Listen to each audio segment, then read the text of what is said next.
Dieu, nous saluons les ministres, les disciples, ainsi que tous les enfants de Dieu qui nous suivent à travers le monde. Que la paix du Seigneur soit avec vous.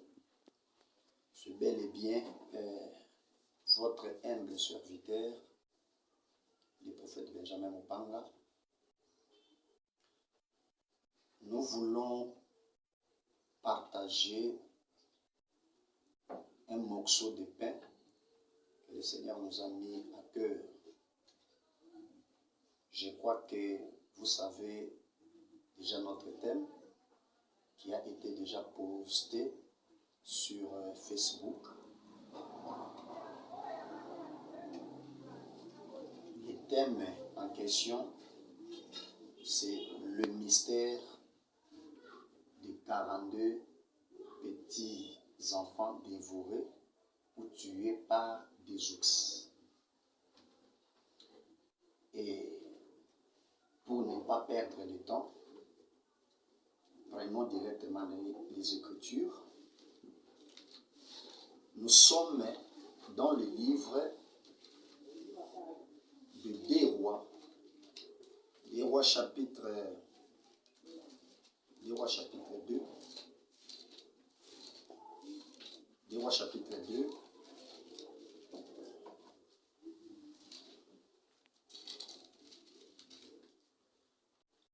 Verset, je suis dans Des Rois chapitre 2, verset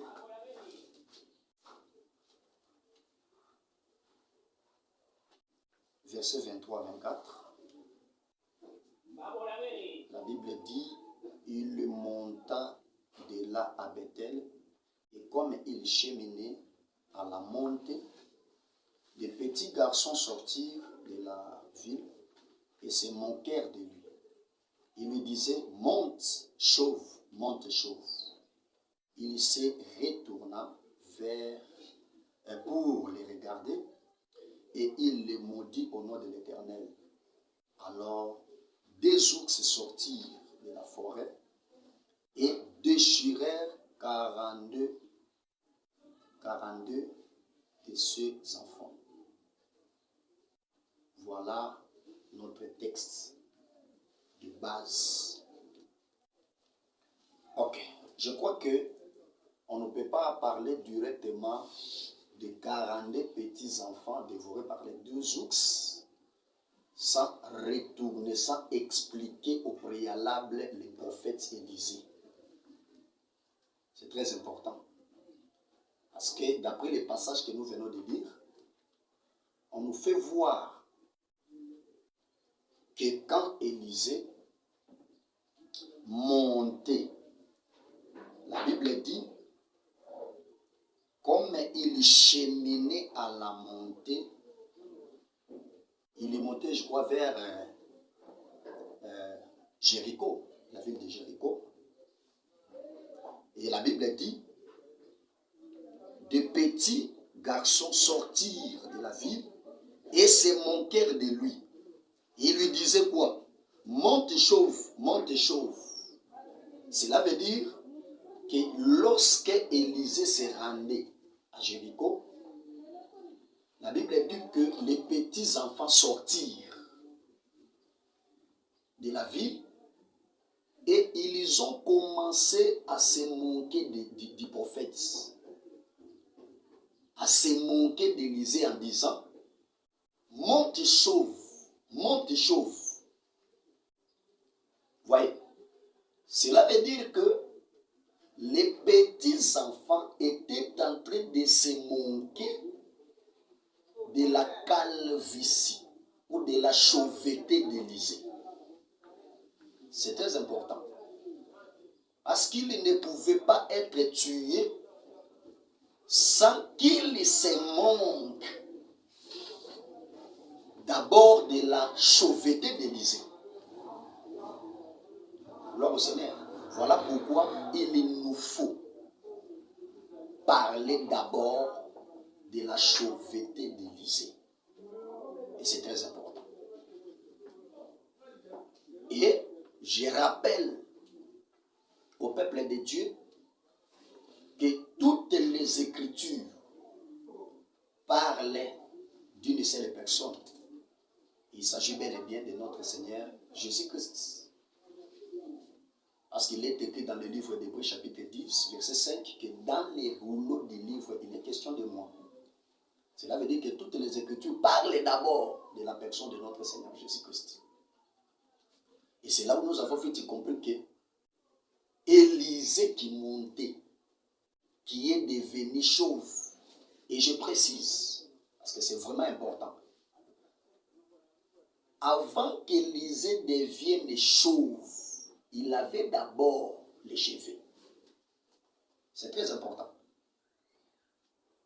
Il n'était pas né chauve. Je le précise. Il est né avec les cheveux. Mais à un moment donné, Élisée est devenu chauve. Et quand on parle de la chauveté ou de la calvitie, on voit tout simplement la privation des cheveux. Vous voyez? C'est très important.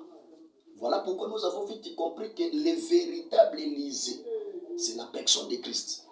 Aujourd'hui, je souhaite m'asseoir sur la calvitie d'Élisée. C'est très important. Et je crois qu'à la séance prochaine, nous allons maintenant aborder les 42 petits-enfants qui seront tués par les deux ours. Et remarquez, Élisée, je disais qu'il avait premièrement les cheveux. Vous voyez? Mais, à un moment donné, il est devenu chauve. C'est très important.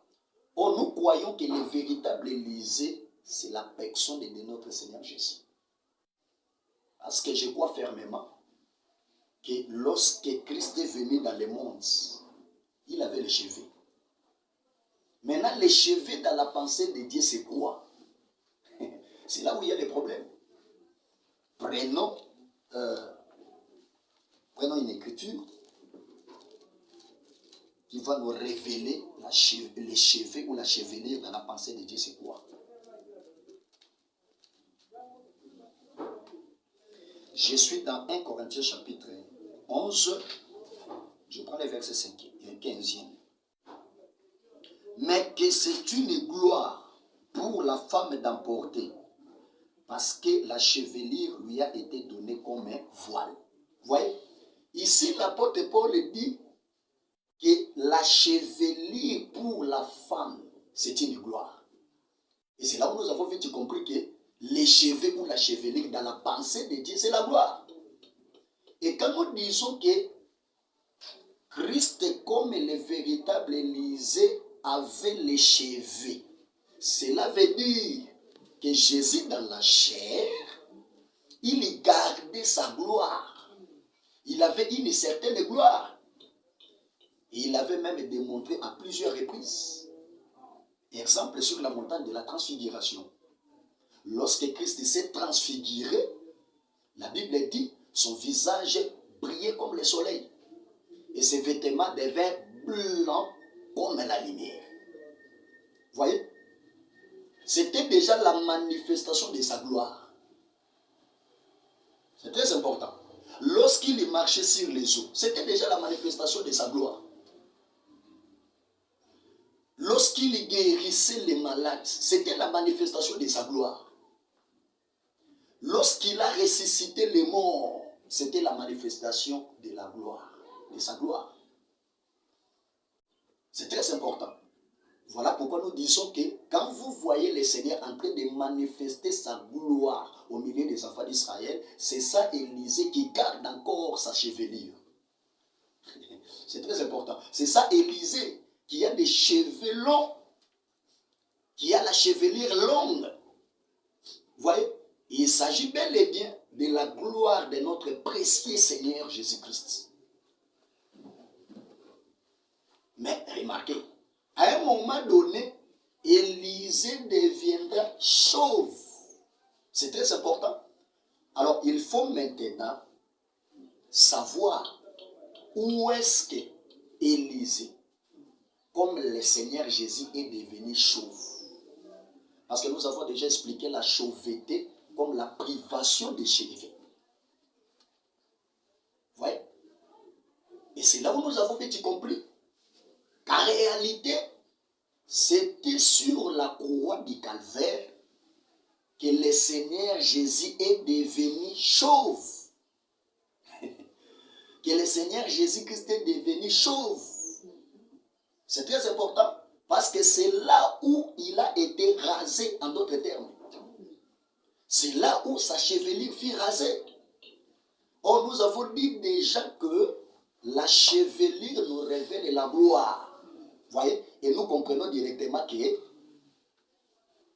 la chauveté, c'est le dépouillement de la gloire. C'est le dépouillement de la gloire. Remarquez, Philippiens chapitre 2, l'apôtre Paul dit, Philippiens chapitre 2, verset 6, vous descendez jusqu'au 9e verset. L'apôtre Paul dit, existant forme de Dieu n'a pas regardé cela comme il n'est point arraché d'être égal à Dieu, mais il s'est dépouillé en prenant la forme d'un serviteur, en devenant semblable aux hommes, et ayant paru comme un simple homme. Vous voyez? Il était obéissant jusqu'à la mort, même jusqu'à la mort de la croix. C'est pourquoi Dieu l'a souverainement élevé. Cela veut dire que le Seigneur a été dépouillé de sa gloire à la croix du calvaire. Voilà pourquoi nous avons vite compris que la calvitie ou la chauveté d'Élysée, c'est la croix de Golgotha. C'était sur la croix que le Seigneur est devenu chauve, que le Seigneur fit raser, c'est-à-dire dépouillé de sa gloire, pour mourir comme un simple homme. Mais quand je dis ça, est-ce que vous ne voyez pas Samson? Vous voyez? Parce que Samson, pour devenir la proie des Philistins, de ses ennemis, il devait être rasé. Il devait être rasé. Mais aussi longtemps que Samson gardait sa chevelure longue, personne ne pouvait l'adopter. Personne ne pouvait les toucher. Il ne pouvait pas mourir. Mais quand est-ce que Samson est devenu faible? Parce que lui-même a dit à Delilah que si on me rase les 7 tresses, il dit je deviendrai faible comme tout homme. Cela veut dire qu'avant le rasage, Samson n'était pas un homme ordinaire. Vous voyez? Samson était impuissant. Samson était un héros. Samson était un homme fort. Mais lorsqu'il y fut rasé, il est devenu comme un simple homme, il est devenu faible. Gloire au Seigneur. Or, nous avons déjà révélé que la chevelure, c'est la gloire. Et Samson, qui garde sa chevelure longue, c'est le Seigneur Jésus-Christ dans les jours de sa chair. Vous voyez? Parce qu'il y manifestait sa gloire selon les temps et les circonstances. Il y manifestait sa gloire. Mais où est-ce qu'il a été rasé de ces 7 tresses? Mais c'était à la croix du calvaire. Voilà pourquoi nous disons que c'était sur la croix que notre Seigneur Jésus-Christ est devenu chauve. C'était sur la croix que le véritable Samson, qui est le Seigneur, est devenu faible. Vous voyez? Fit raser, c'est-à-dire fit dépouiller de toute sa gloire pour mourir comme un simple homme. Voilà pourquoi nous croyons qu'à la croix, Jésus-Christ est mort comme un simple homme. C'est en montant sur la croix que Jésus est devenu un simple homme. Mais c'est ça même David. David, pour descendre dans la vallée, il devait se débarrasser des vêtements royaux que lui avait donné le roi Saïd. C'est que David, quand il porte les vêtements royaux, il ne saura pas descendre dans la vallée pour combattre Goliath. Vous voyez? Pour y descendre, il doit d'abord s'en débarrasser.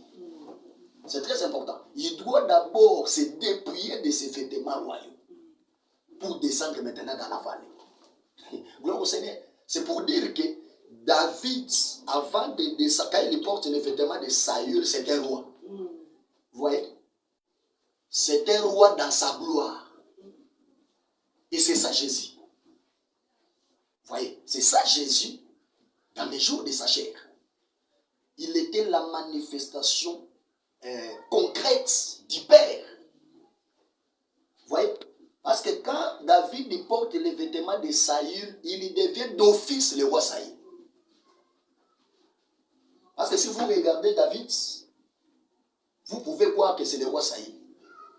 Cela veut dire que David qui porte les vêtements du roi Saül, c'est Jésus-Christ qui était l'incarnation de Dieu le Père, du Dieu très haut. Parce que toute la divinité était en lui. Vous voyez, d'après Colossiens chapitre 2, verset 9. C'est ça la gloire. Mais pour descendre dans la vallée, il devait se débarrasser premièrement de ses vêtements royaux. C'est très important. Cela veut dire que David qui porte les vêtements de Saül n'est pas un simple homme. Mais quand est-ce qu'il deviendra un simple homme? Parce que c'est un roi. Mais pour devenir un simple homme, il devait se débarrasser de ses vêtements. Pour descendre dans la vallée maintenant comme un simple homme. Or, ce dépouillement a été fait à la croix du Calvaire. Vous voyez? C'est-à-dire que Jésus-Christ, pour descendre dans la vallée, il devait se dépouiller de sa gloire. C'est ça David qui se débarrasse des vêtements royaux. Vous voyez? C'est Christ qui, après être dépouillé de sa gloire, il devient simple homme. Mais ce sera pour descendre dans la vallée. Or, la vallée, d'après Psaume 23, c'est la mort. Parce que David a dit, même si je marche dans la vallée de l'ombre de la mort, je n'ai qu'un aucun mal. Quand tu es avec moi, nous avons vite compris que la vallée, c'est la mort. Voilà pourquoi nous disons que c'était sur la croix que le Seigneur fut débarrassé de toute sa gloire, de sa divinité, pour mourir comme un simple homme. C'est ça la chauveté d'Élisée. C'est ça Élisée qui devient chauve. Très important. Remarquez, si vous lisez dans le livre, dans les livres des Nombres, prenons ça rapidement parce que nous courons derrière les minutes. Dans Nombre chapitre 6, je prends Nombre chapitre 6, je commence par les premiers versets et je vais descendre.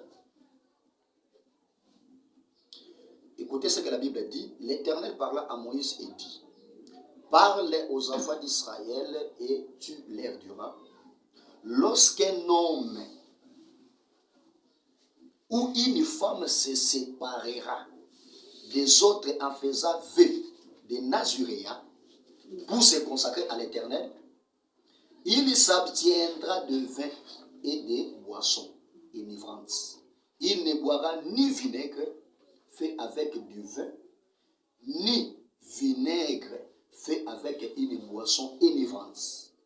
Il ne boira d'aucune liqueur tirée des raisins, et il ne mangera point des raisins frais, ni des raisins secs. Pendant tout le temps de son naziréat, il ne mangera rien de ce qui provient de la vigne depuis les pépins jusqu'à la peau des raisins. Pendant tout le temps de son naziréat. Les rasoirs ne passera point sur sa tête jusqu'à l'accomplissement